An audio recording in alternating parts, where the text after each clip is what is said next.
There's this concept in coding known as DRY, which stands for don't repeat yourself. I'm going to be doing the same thing in these videos. I'm not going to repeat myself much. So if you're following along, you don't have to hear me repeat myself.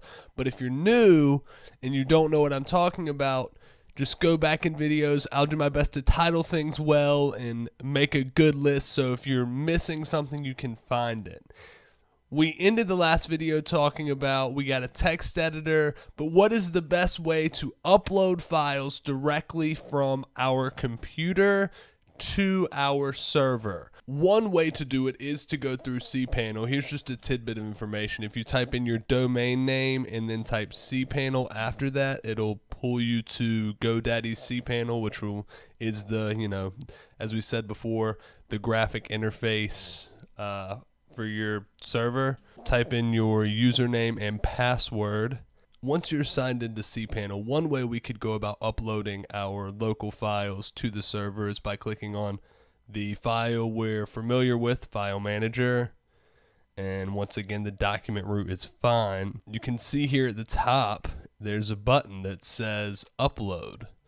You can choose a file from your computer, open it, and once you put that in, you'll be able to save it to the server. Now, you could very well upload things this way. It's just not very efficient. It takes a lot of time. I'm pretty sure you can only do one file at a time. We can get a piece of software that we can download, keep on our desktop, that can upload files to the server in a much quicker way. This is known as an FTP software. FTP stands for File Transfer Protocol. It's a standard network that transfers computer files between a client and a server.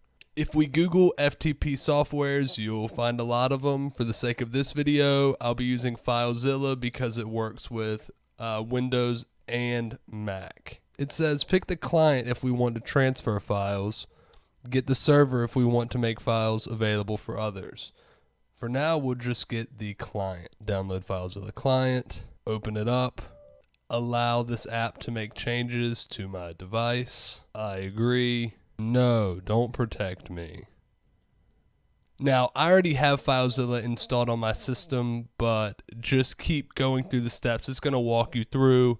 Install it where you want it, and when you're done, you can start FileZilla now and click Finish.